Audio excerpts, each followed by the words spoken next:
talk about managing supply and demand. And why do we even need to do this?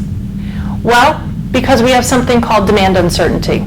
So we know with some relative accuracy what our demand is going to be, but we can't usually forecast it to a T. That's very, very difficult.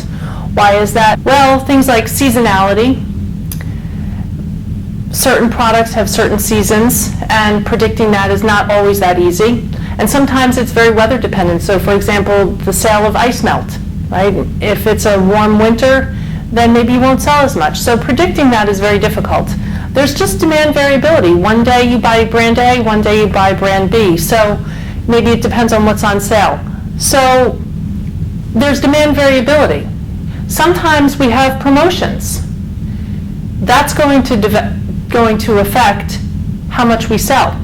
A lot of people will buy something if it's on sale. Doesn't matter what the brand is, we're going to buy what's on sale. So that's going to affect our demand.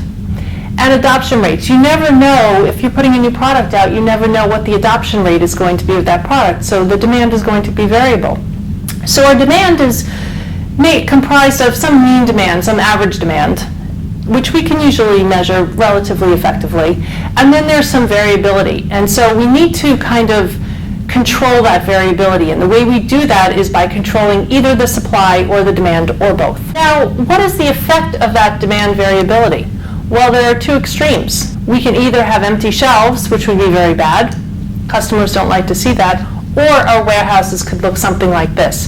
Very bad also. Too much inventory in stock. So we need to be able to control that. We can control that then by controlling our supply or our demand.